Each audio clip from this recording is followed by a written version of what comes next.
जैसे अंग्रेजी शासन के खिलाफ आजादी की मांग तेज हुई, ब्रिटिश सरकार ने सेलुलर जेल के फाटक हर छोटी बड़ी बात के लिए खोलने शुरू कर दिए। किसी ने पर्चा निकाला तो अंडमान जेल, किसी ने लेख लिखा तो अंडमान जेल। लेकिन जब आजादी की लौ दिल में जल रही हो तो लोगों को कब तक रोका जा सकता है?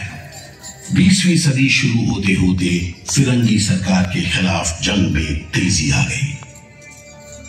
अलीपुर षड्यंत्र कांड, चटगांव डकैती कांड, काकोरी कांड, लाहौरी बम कांड, मुपला विद्रोह, नासिक षड्यंत्र, कितने मामले गिनवाए, ये सूची लंबी है। लिहाजा एक नए किस्म के अभियुक्तों ने अंडमान की सेल्युलर जेल में कदम रखा। ये नई किस्म थी क्रांतिकारियों की। क्या शानदार लोग थे, मस्ती में झूमते, गीत गाते जेल में कदम रख रहे थे, मानो जेल नहीं मंदिर जा रहे हो। आजादी के ये परवाने देश के कोने कोने से आए थे। सरफरोशी की तमन्ना अब हमारे दिल में है, देखना है जोर कितना बाजुए का दिल में है। वक्त आने दे, बता देंगे तुझे आसमां, हम अभी से क्या बताएं, क्या हमारे दिल में है। सोहन सिंह भकना हाजिर। मोतीलाल वर्मा हाजिर। पंडित परमानंद शास्त्री हाजिर है। बटुकेश्वर दत्त हाजिर। सचेंद्र नाथ सान्याल हाजिर। उल्लासकर दत्त हाजिर। पृथ्वी सिंह आजाद, पृथ्वी सिंह आजाद हाजिर। हर आदमी के दिल में स्वाधीनता की लौ जल रही थी। इस जोत को बुझाने का काम ब्रिटिश सरकार ने जिस अफसर को सौंपा वो था सेल्युलर जेल का जेलर डेविड बेरी। जमादार। जी हुजूर। नया कैदी लोग आया? जी सरकार, सभी लाइन से खड़े हैं।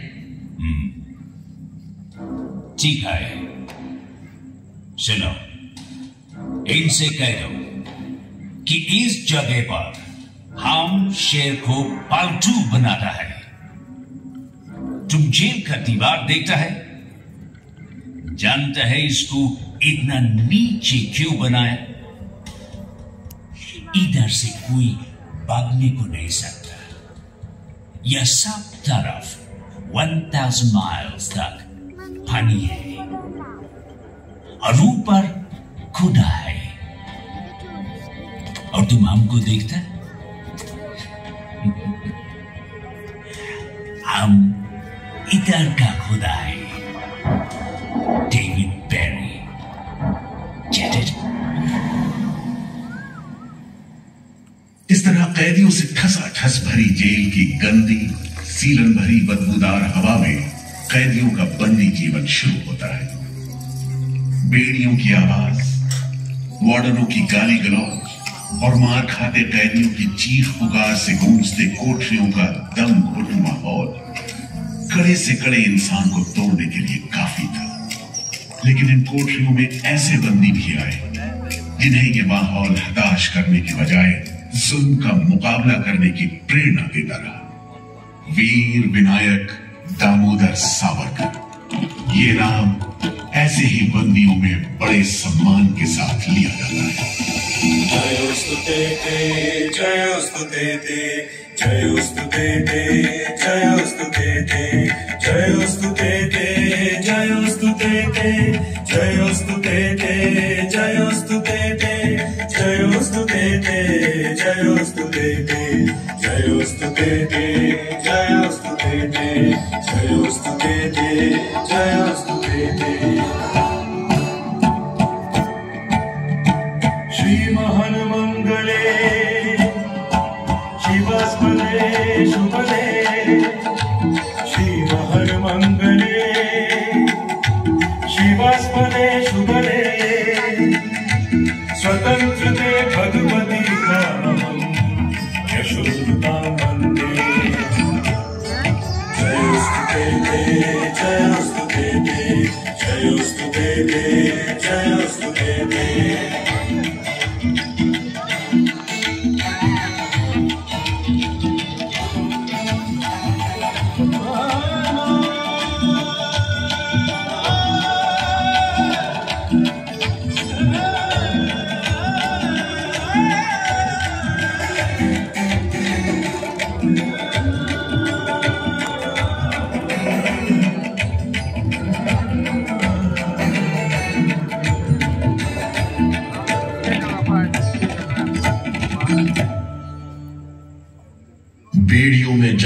वीर सावरकर जब सेल्यूलर जेल के अहाते में दाखिल हुए तो उनकी जंजीरों से जुड़े लोहे के पट्टे पर उनके जेल की मियाद खुदी हुई थी 50 बरस। 24 दिसंबर 1910 से 30 दिसंबर 1960 तक। विल सावरकर, तुमको 2 बार का उम्र कैद का सजा मिला है। 50 बरस बाद सरकार तुमको छोड़ देगा। मिस्टर बेरी, तुम्हें विश्वास है कि तुम और तुम्हारी सरकार 50 बरस यहां रह पाएगी? सावरकर को इस बात में रत्ती भर भी शक नहीं था कि आजादी की जो लपटें हिंदुस्तानियों के मन में धधक रही हैं, उन्हें अंग्रेज अब बुझा नहीं सकेंगे और जल्द ही उन्हें जाना होगा। इसी प्रबल विश्वास के बल पर सावरकर 10 बरस लंबा अरसा सेल्यूलर जेल की एक ही कोठरी में रह सके।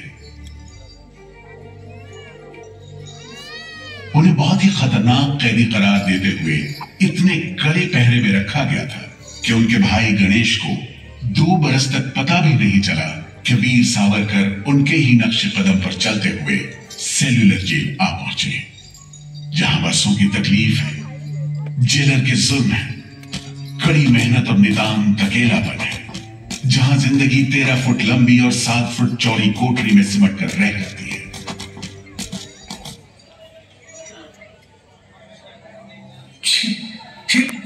ये कैसा कद्दी खाना है? चावल में कंकड़ है, सब्जी में रेत है और दाल में कीड़े। खाना क्या है? घास फूस है। बर्तन भी देखो कैसे टूटे फूटे, जंग से लाल और तेल से जुड़े हुए। सबसे ज्यादा कमी तो पानी की है। आज सुबह जब मैंने पानी मांगा, जमादार बोला दिन में 2 बार मिलेगा बस। अरे पीने लायक होता तो बात नहीं। यहाँ कैसे इतनी बास मारता है कि नाक बंद करके पीना पड़ता है। इस खाने को कैसे खा सकते हैं? कैदियों को गाली देना या पीटना मामूली बात थी, चाहे वो खा रहे हों या काम कर रहे हों। और काम न सिर्फ मुश्किल था बल्कि उसका कोटा भी तय था।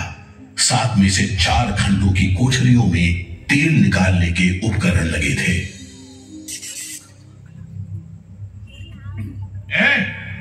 इंदुभूषण, सुधीर, हेमचंद, तुम लोग इधर चलो, नारियल के बोरे उठाओ। हर बोरे में है 25 से नारियल। इन्हें पहुंचाओ 3री मंजिल पर। शाम तक हर आदमी को 30 पाउंड तेल निकालना है, समझे? हम इतना तेल कैसे निकालेंगे? वो मशीनें तो हाथ से जलानी पड़ती हैं। जबान मत लड़ाओ बदमाश। जो हाथ बम पिस्तौल चलाते हैं वो मशीन नहीं चला सकते। चलो जल्दी करो, भाग कर जाओ और काम करो।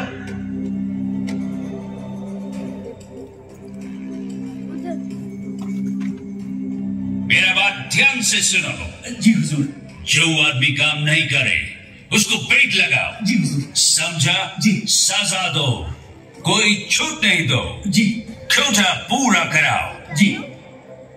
लेकिन तमाम मारपीट और गाली गलौज के बावजूद यदि कैदी काम पूरा न कर पाते तब जो सजा मिलती वो किसी की भी हिम्मत तोड़ने के लिए काफी थी। जमादार जी हुजूर। इसको 2 दिन तक टाट का फर्दी बना। कल से इसका खाना बंद। जी।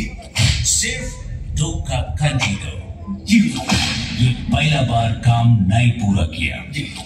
इस वास्ते इसको 1 हफ्ता हथकड़ी में रखो। जी हुजूर। ये बागी का बच्चा है, इसको बेड़ी डालो। इसको भी बेड़ी डालो 6 महीने तक। जी हुजूर। तुम अब तक 5 बार काम का कोटा पूरा नहीं किया, हम तुमको इस बदमाशी का मजा चखाएगा। जमादार जी हुजूर। इसको तन्हाई में रखो। जी। Solitary confinement. जी। कोठरी में काम दो। जी। और इसको पेट लगाओ। जी। और मारो, और मारो। नारे बोलेगा। बोल नारे, बोल, बोल नारे, बोल। औकात है? बोल ना रे।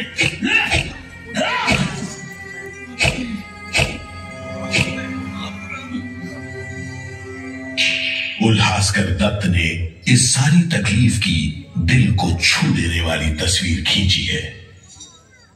हमारे गांव में तेल के लिए कोल्हू में बैल जोते जाते हैं। वो भी दिन में 10 से 12 सेर से ज्यादा तेल नहीं निकाल पाते। जेल में मुझे 2 और कैदियों के साथ बैल की जगह जोत दिया जाता था और हमें शाम तक 1 मन नारियल का तेल निकालने का काम सौंपा जाता। जमादार हमें दौड़ने पर मजबूर करते और रफ्तार धीमी होने पर कोड़े मारते। हर रोज न जाने हम कितनी बार लड़खड़ाते, गिरते और मार खाते, और ये सिलसिला निरंतर चलता रहा। हुजूर, ये काम करने से इनकार करता है। क्यों? क्यों काम नहीं करेगा? जैसा बर्ताव ये जमादार करते हैं उसमें मैं काम नहीं करूंगा। मारपीट और सजा का नतीजा ये हुआ कि उल्हासकर ने 7 दिन के बाद खाना पीना और बात करना भी बंद कर दिया।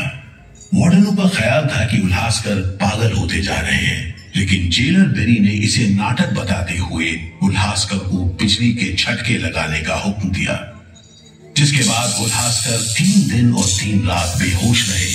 उसके बाद कहीं जाकर डॉक्टर को बुलाया गया। सुनो मिस्टर उल्हासकर, हम जानते हैं तुम अपने मुल्क का आजादी के वास्ते ये करता। हम तुम्हारा काम को ठीक नहीं समझता, लेकिन तुम अभी जवान है। एक दिन अपना सजा पूरा करके वापस अपना मुल्क जाएगा, तब अपना हाथ से जान क्यों लेते? क्या तुम डरपोक है? हम अपना सीनियर ऑफिसर का हुक्म नहीं बदल सकता, लेकिन तुम चाहेगा तो हम तुमको मेंटल हॉस्पिटल में भर्ती करा देगा। ठीक है, इन जानवरों के बीच रहने से पागलों के बीच रहना बेहतर होगा। उल्हासकर की सारी तकलीफ का जेलर डेविड बेरी पर कोई असर नहीं हुआ। उल्हासकर के जाने के बाद बेरी ने वीर सावरकर को चिढ़ाते हुए पूछा, क्यों सावरकर, तुम भी पागलपन का बहाना करेगा क्या? तुम्हारे बाद मिस्टर बेरी। अच्छा। हाँ, जिस तरह के अत्याचार तुम कर रहे हो उनसे कोई भी आदमी पागल हो सकता है। रहने दो ये सब बात सावरकर, तुम अच्छी तरह जानता है उल्हासकर पागल नहीं है, बहाना खाता है। मिस्टर बेरी, अगर तुम सोचते हो कि उल्लास बहाना कर रहा था तब तुम पहले ही पागल हो चुके हो। ये सब अत्याचार बंद करो, वरना हमारे पास स्ट्राइक के अलावा कोई रास्ता नहीं बचेगा। छूट नहीं, रियायत नहीं।